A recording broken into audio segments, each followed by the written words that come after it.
apparently, hindi pa pala na-release. Inaprubahan pa lang ng DBM kasi di ba yung burokrasya natin, dapat maimbestigahan ng Anti-Red Tape Authority to eh.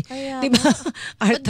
Oo, and then, na-release lang pala yung pondo nung Friday, day after na nagpaliwanag si dating Secretary Singson kung bakit siya nag-resign. Sabi niya, eto, binigyan kami ng trabaho, pinasaba kami sa gera na wala naman kaming bala. In effect, ganun ibig sabihin. Kasi wala palang pondo. Anyway, mga kapuso, dapat ngayon di ba Anti-Red Tape Authority sa DBM? Oo, mga kapuso, nasa atin na pong linya si Senator Sherwin Gatchalian, ang chairman po ng Senate Committee on Finance. Magandang umaga po sa inyo, Senator. Good morning po. Good morning, Isa. Good morning, Nympha. Magandang umaga sa inyong dalawa. Ayan, good morning po mga kapuso dun sa mga nasa Facebook natin. Mapapanood din po si Senator Gatchalian pati sa ating YouTube account. Senator, una, napasan na po ninyo sa Senado sa second reading yung pambansang budget. Ano po, for 2026, 6.793 trillion pesos. At ano po ang kasundo nito para po sa pagkaunawa po ng ating mga kababayan na nakikinig? Ang susunod na proseso ay yung third reading. Ito ay mangyayari this coming Tuesday. At pagtapos niyan ay papasok na tayo sa BICAMS, yung Bicameral Conference Committee. So doon na natin pag-uusapan pa yung pagkakaiba ng dalawang bersyon sa pagitan ng House at ng Senate. Opo. So sa darating po na BICAM, ano po yung target date natin? And dito na ba masasaksihan ng ating mga kababayan yung magiging proseso? Kasi marami pong mga kababayan natin na nagdedemand na open BICAM, dapat napapanood at least live stream kung ano yung napag-uusapan ng mga members ng Bicameral Conference Committee. Tama.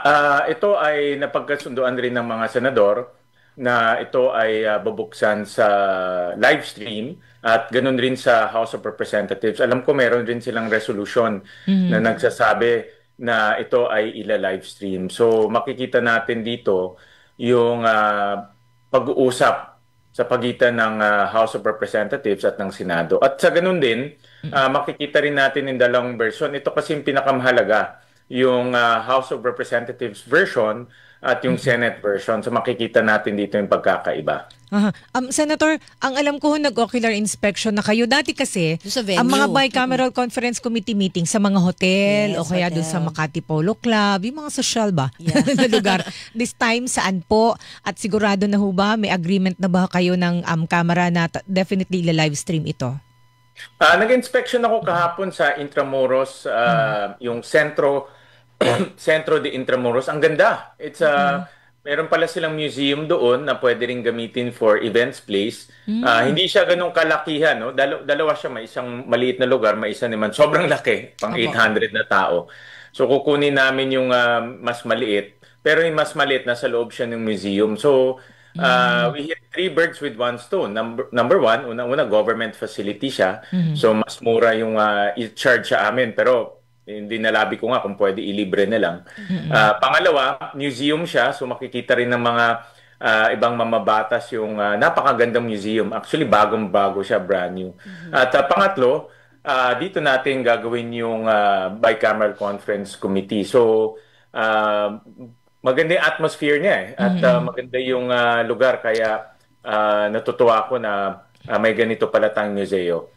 Naalala ko ng mga nakalipas na BICAM, Senator Gatchalian, ang puna dyan, magpipictorial lang yung mga members ng BICAM, tapos after magpictorial, papasok na. Dahil di na makikita ng media, di na mako-cover ng media yung pag-uusap. Picture taking yung pagbubukas sa opening then after ng BICAM meeting, lalabas ulit yung mga members, magpipicture ulit. May mga magpapa-ambush interview, like yung mga finance chairman, o finance committee chairman, o kaya yung appropriations panel chairman. Hindi na natin alam yung nangyari. Correct, hindi talaga alam ng media yung mga nangyari. Pero ngayon po, para lang po sa kabatiran din ng ating mga kababayan, Senator Gatchalian, ano po yung aasahan namin dyan po sa makabagong BICAM ba?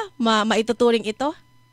Actually, in fairness naman doon sa mga naunang mga proseso, Isa, yung Bicameral Conference Committee, whether it's local bill or national bill or ordinary bill, talagang parang closed door siya o internal na pag-uusap kasi reconciliation lang naman to ng mga disagreeing provision. Pero nga dahil nga sa nangyari noong 2025, no, or for budget 2025 na maraming naipasok, maraming mga items na hindi naman napag-usapan. Kaya napagkasunduan ng dalawang kamara, dalawang houses, nabuksan sa publiko ito para makita yung talakayan o pag-uusap tungkol dito sa pambansang budget. Pero again, no, ang pinakamahalaga dito rin yung dokumento dahil pagpasok mo kung hindi mo rin alam yung dokumento, hindi mo masusundan. So ngayon, naka-upload na sa House, naka-upload na rin sa Senate yung mga dokumento para masundan ng ating mga kababayan. Ayun, opo. And then, Senator, nung pinagbotohan po ninyo sa Senado ito at maaprubahan sa second reading, bumoto po against it sina Senator Joel Villanueva at Senate Minority Leader Alan Peter Cayetano. Ang isang katwiran po ni Senator Cayetano, meron pa rin kasing unprogrammed appropriations. Bakit nga ho ba meron pa at magkano ito this time? Papaliwanag ko mabuti, no, yung unprogram. Nung mga huling budget, merong 11 items ang unprogrammed appropriations. Isa sa tingin ko, yung pinaka-controversial doon ay yung sagip. Ito yung lump sum na umaabot to ng halos 120 billion pesos, no? More or less. So, lump sum siya at dito charge ng DBM lahat ng pwede nilang maisip i-charge, no? Kasama nandito yung flood control. Yan po ba yung ginagamit din para sa tinatawag na allocable? Iba pa yun. Iba pa yung allocable. By definition, iba pa yung allocable. So for the 2026 budget, tinanggal na namin yung sagip. Wala na siyang ganun. At naiwan nilang dalawang items, foreign assisted at yung AFP modernization. Okay. Ito pong sagip ay ibig sabihin strengthening assistance for government infrastructure and social programs. Bale, wala infrastructure. So, wala na siya. Tinanggal na namin kasi dyan rin sina-charge yung dagdag na mga AICs, dagdag na mga pangtulong sa ospital. Lump sum kasi siya kaya pwede mo i-charge yan kahit anong naisipan mo eh. So saan na po ito inilipat, Senator? Wala na siya. Pinasok na namin yung mga items sa program appropriations. Kasi nakita naman namin, nakasya naman sa program appropriations. Kaya kung makikita natin dyan, biglang lumaki yung 4-piece kasi pinasok na namin dyan yung 4-piece. Meron rin kaming pinasok na ibang mga items sa regular budget, sa program budget. Okay. So, pero ano po yung maiiwan pa sa unprogrammed? Ang maiiwan na lang yung foreign assisted. Ito kasi yung loans. Ang nangyayari, pag lumalabas yung loans, kailangan niya ng source. So yung program ang nagiging source. Kaya naman hindi siya linalagay sa program kasi lumalabas itong mga loans na ito middle of the year or end of the year. So kung ilalagay mo siya sa program tapos lalabas end of the year, sayang yung pondo. No? So linalagay talaga siya sa unprogram. Tsaka loans to. So ibig sabihin hindi to revenue. No? Hindi siya galing sa pangongolekta ng buwis. Galing to sa mga utang. Kasi po, sa mga kababayan natin, foreign naman talaga dati itong pondo, itong unprogrammed appropriation sa national budget eh. Kaya lang, nagkaroon po tayo ng kamalian dito dahil dito sa katiwalian sa flood control projects na apparently, although unprogrammed, subject to availability of funds, pero na-release yung pondo at nanggaling sa unprogrammed. Tama ka doon. Kaya traditionally, even in the past, linalagay talaga yung foreign assisted loans sa unprogram. Kasi loan naman siya, hindi siya kita. Kasi diba ang unprogram galing yan sa kita, excess or additional. Hindi naman to excess or additional, ito ay loans. So yun ang malinaw, at least nalinaw naman ni Senator Gatchalian na nando pa rin talaga yung unprogrammed appropriations. Pero may mga puna po kasi na yan yung pork barrel, halimbawa ng presidente. Wala na yun. Wala na yung sagip. Sagip yung masasabi natin parang pork barrel eh. Okay. Ayun ang wala na ngayon. And then, sir, mga ano rin yun, malaki rin yun, mga 55 billion, mga 40 to 45 billion, mga ganyan. Almost 50 billion na nga siya. So yun ang wala ngayon.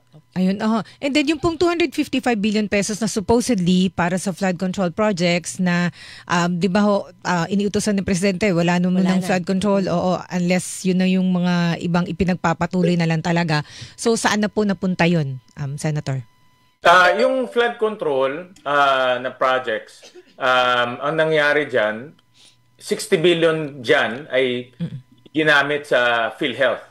Kung actually nagsakto nga, no, lumabas yung decision ng Supreme Court at binabasa ko doon sa dispositive portion nila, na sabi ng Supreme Court, ibalik niyo yung 60 billion at inutusan ang Kongreso, ang Senado at ang Executive na ibalik. So yun na yung 60 billion na makikita natin ngayon sa budget. Ayan, mamaya At meron din tayong linagay na 40 billion pang tulong sa mga LGUs na sinalantaan ng bagyo. Kasi kung matatandaan natin, second half of the year, ang daming bagyo. May lindol, may bagyo, at hindi naman ito nakasama sa NEP dahil ang NEP ipinasa sa atin July pa. No? So nagdagdag ng mga 40 billion dito sa mga sinalanta na LGU. And plus DepEd po, nagbuhos na malaking pondo for DepEd for classrooms. Correct. Kasi naghahabol tayo sa classroom, textbooks. So naglagay tayo ng malaki tinaas ng DepEd sa Senate alone, almost mga 73 billion ang itinaas.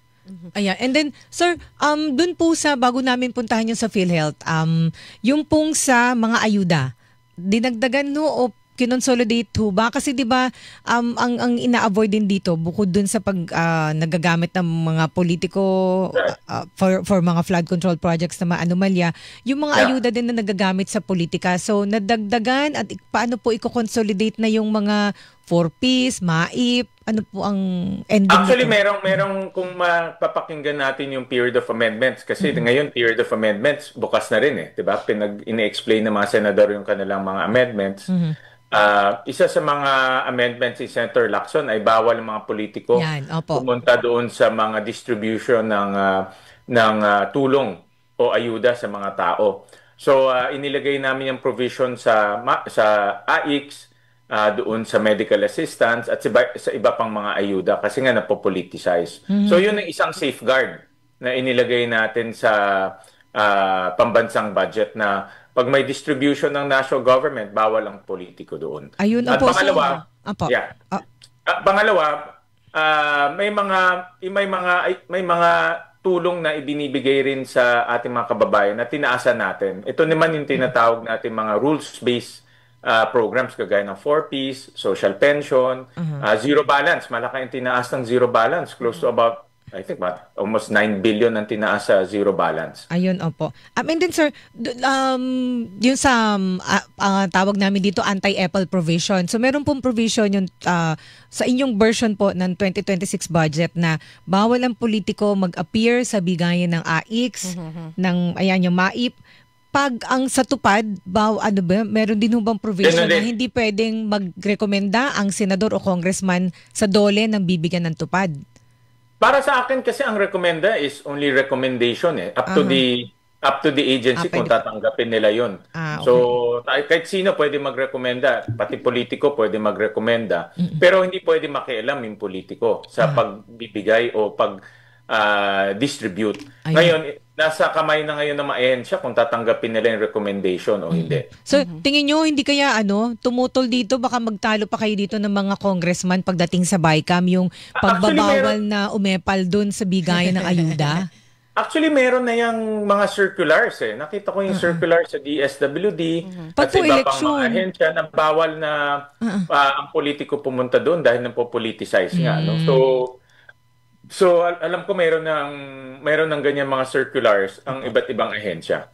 Senator Gatchalian, inaasahan nyo rin po ba na magkakaroon ng salpukan sa pagitan po ng OVP budget? Kasi sa House of Representatives po, ang inaprubahan more than 700 million pesos na OVP budget for 2026. Pero sa Senate version po, mas mataas 800 plus, ni-restore yung nasa National Expenditure Program. So paano po ito kaya?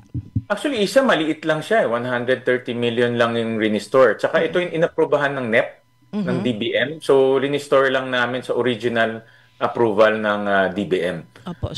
So, tingin ko maliit lang siya na para parang pagtaluhan. Kasi restore lang naman natin to sa original level. Pero kahit paano, magkaiba pa rin po yung version. Magkaiba pa rin. Pag-uusapan na lang, I think tingin ko pag-usapan na lang ng maayos dahil like I said, maliit lang naman to kumpara sa ibang mga ahensya. Ibig sabihin, hindi naman ito para deadlock ng budget. Tingin ko hindi naman magiging ganon. And then sir, yung Supreme Court ruling po sabi tungkol doon sa PhilHealth funds, ibalik daw po sa pamamagitan ng national budget itong 60 billion pesos na kinuha ng national government from PhilHealth. So matutugunan po ba ito ng 2026 budget, sir? Tama, matutugunan siya. Actually, medyo iba yung pananaw ko dito, no? Dahil kung matatandaan natin, yung PhilHealth remittance sa Bureau of Treasury nangyari 2024. Pero ipinapabalik ng Supreme Court yung pondo sa 2026 budget. So magkaibang budget 'yun, ika nga.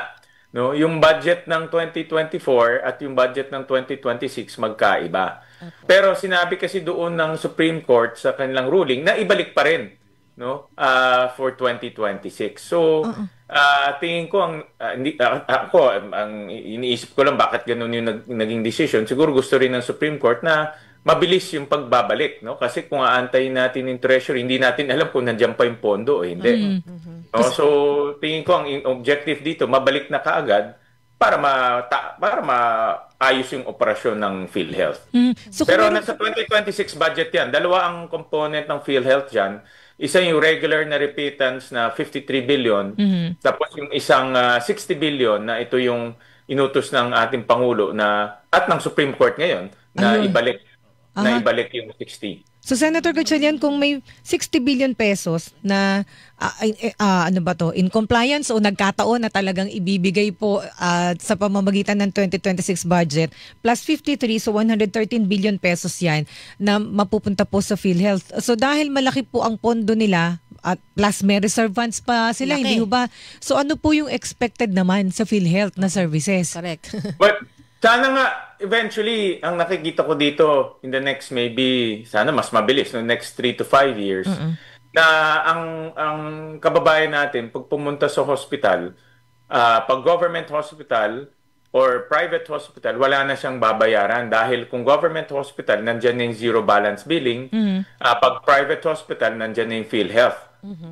So hopefully ganyan yung magiging takbo. Kung kailangan pa ng additional suporta dahil nga hindi lahat ng hospital ay may space, in iba full capacity, pwede rin pumasok yung MAIP diyan, yung tinatawag nilang medical assistance for indigent patients. So in other words, mga kababayan natin, pag pupunta sa mga ospital ngayon, libre na at hindi na sila kakabahan kung may pangbayad ba sila o wala, no? Dahil sasaluhin na yan ng zero balance billing, ng PhilHealth at yung medical assistance. So sabi niyo po yan ang projection ng 3 to 5 years. Kung mabibigay po yan, lahat ng dapat na ibigay sa PhilHealth. Kasi naalala ko ho, dun sa interpellation po sa inyo ni na Senator Lauren Legarda at Senator Pia Cayetano, pinoint out nila na merong utang. Opo, may utang sa PhilHealth ng national government, yung pong dapat na share ng PhilHealth mula sa remittances sa national government ng PCSO, ng PAGCOR, at saka galing sin taxes, hindi naman po nabibigay lahat sa PhilHealth. Correct. Tama doon. Tama. Si Senator Pia rin pinoint out yan. In fact, sa January, pag medyo wala na kaming budget, yan yung isang mga bagay na titignan namin, yung mga kulang-kulang na remittances. Kasi by law yan eh. At titignan namin mabuti yung legal basis, bakit kulang-kulang yung remittances. So, pag-uusapan rin namin yung paano mapuno yung mga pagkukulang na remittances. Baka mahirap ng isang bugso kasi base doon sa computation ni Senator Pia, mga 220 plus yung utang ng gobyerno sa PhilHealth. So, dapat i-program mabuti para mabayaran. Pero may naalala din pala ako, Senator Gatchalian, kasi before sa hearing din sa House of Representatives, ilan dun sa mga kongresista ang nasita naman nila yung di umano'y savings ng PhilHealth. So, sa halip na gastusin, ibigay sa ating mga kababayan yung services na kailangan nila, may natatabi pala, may nasa-save. Kaya sila zinero this year. Pero naibibigay pala sa officials daw nila, yung mga ganong di ba? Tama doon, kaya nga natanggal yung dating PhilHealth president, no? Dahil talaga totoo naman, no, na ang baba nung case rate o ang baba nung yung sinasalo ng PhilHealth at ang laki ng kanilang mga savings o yung tinatawag nilang mga surplus funds. So, sabi ko nga, sa buong Pilipinas, ang pinakamasarap na trabaho yung presidente ng PhilHealth dahil ang trabaho niya gumastos ng gumastos eh. So, ang gobyerno naman bigay ng bigay. Like next year, magbibigay ng 113 billion. Ha? So, dapat gastusin niya ito sa pamamagitan ng pagtataas ng case rate para wala nang bayaran yung ating mga kababayan. Yeah. So, sir, dito po sa 2026 budget, wala nang provision, at least dun po sa inyong aprobahan sa third reading, wala nang provision na magbibigay po ng otoridad para makuha ng national government yung reserve o idle funds ng PhilHealth. Wala nang ganun. Sinigurado natin yun yung number 4 provision na pwedeng kunin ng mga surplus funds. Wala nang ganun. So, tinanggal na natin yung ganun. Okay. And then, Senator, pero ito, tapusin ko lang yung tungkol sa PhilHealth kasi naalala ko kayo, kasi may mga lumalabas kasi ngayon sa SOCMED Post, sinisisi, like si Senator Chis Escudero, matagal na natin hindi na-interview, sinisisi, ang dami sinisising senador, ilang politiko na sa pag-zero ng PhilHealth budget. Pero tama ho ba, Senator? Collective decision ito ng Congress di ba? Na i-zero yung PhilHealth this year because hindi nila nagagamit yung reserve funds nila. Correct. At una-una, collective decision yan ng Kongreso, collective decision yan ng Senado, at apirmahan rin ng Malacanang. So, collective decision yan ng executive at ng legislative. At that time, meron ngayong number 4 na provision na ngayon naging unconstitutional na. Pero at that time, since nandoon yan at parte ng batas, nagkaroon ng legal basis ang DOF para kunin yung surplus funds ng PhilHealth. Pero hindi lang PhilHealth, maraming ahensya ang kinuhaan. Dahil nga ang argumento doon, imbes na umutang tayo, yung mga pondong hindi nagagamit, gamitin na muna. Yun. At hindi yun ginawa ng pasikreto. Kasi may mga post na nakikita ko na, secretly daw na ito palang si ganitong senator ang nagtapyas. Openly ginawa ng Senado at ng Kamara na tapyasin yung tanggalan ng subsidy for this year yung PhilHealth. Yes. Dahil doon sa DOF, meron kasi siya lang legal basis. Kaya ginamit nila yun. No? So, yun ang naging decision at that time. Pero yun na nga, naging na siya, unconstitutional. So, hindi na rin pwedeng ibalik. First, hindi na namin pwedeng ibalik yan kasi nga unconstitutional na siya. So, ako isang tanong na lang doon sa budget. Dahil po ang ngayon, ang issue ngayon yung sa flood control hindi ho ba? Gaano po nakasisiguro na wala ng puwang dito sa 2026 budget yun pong tsansa na meron uling masamantalang pondo para sa mga substandard at ghost na flood control project, Senator?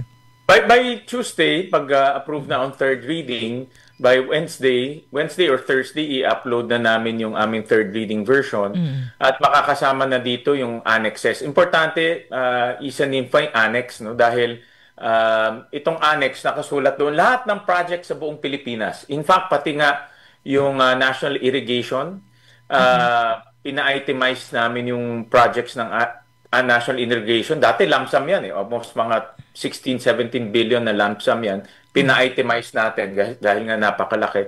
At hindi lang nakasulat dito yung pangalan ng project, pati yung technical description at yung coordinates para makita ng taong bayan na saan yung project at gaano kahaba yung project. Kasi importante. So makikita nila yan sa website. Pag pumunta sila sa transparency portal ng Senado, makikita nila doon. Importante yung yung exact location din para malaman ng kababayan natin, para malaman na dito yung tulay, yung flood control project yung tulay, bakit wala? Di ba? May kausap nga akong mga current DPWH officials at kasi nakikipag-coordinate ako sa kanila dito nga sa budget. At sabi nila, pinlat nila yung mga coordinates ng mga flood control projects. Hindi nila makita kung nasaan yung mga flood control.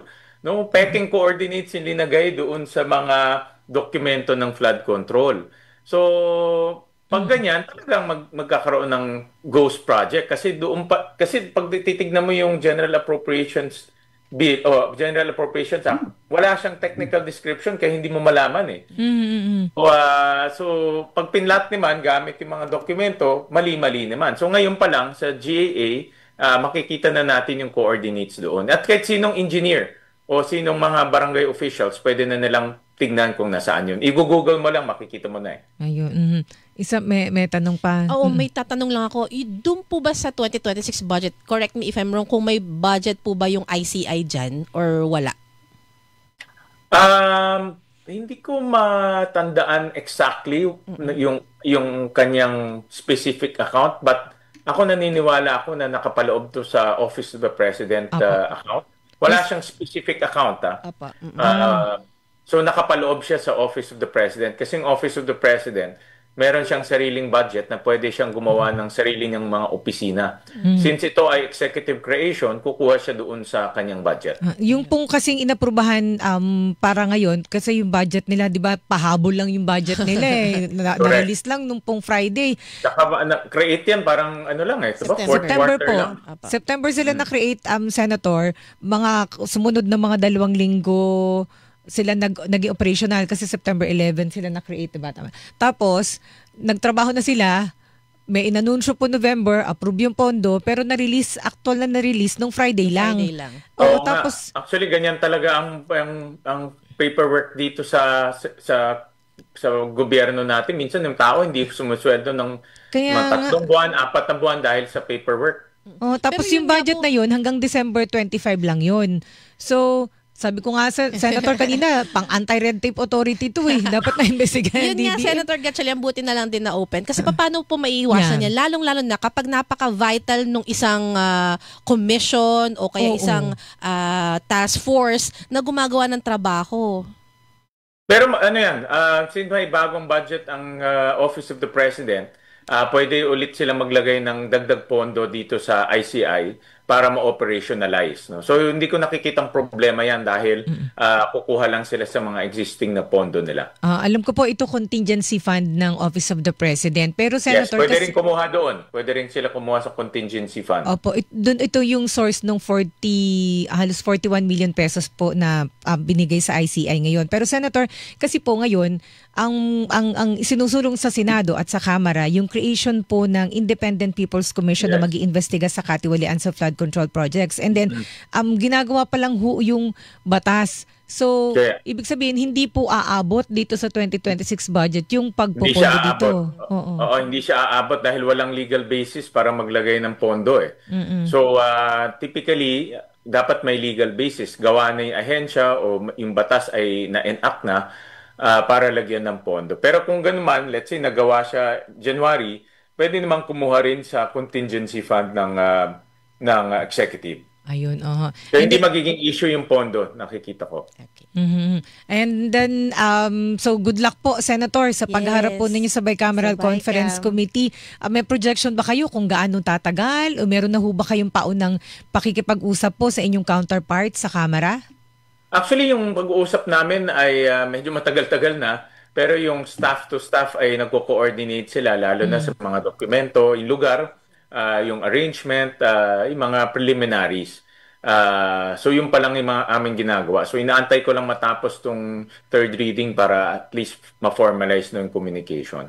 Ayan. With that, sir, maraming salamat po sa mga information. Thank you so much po. Ingat po palagi. Thank you. Salamat po. Mga kapuso, si Senator Sherwin Gatchalian.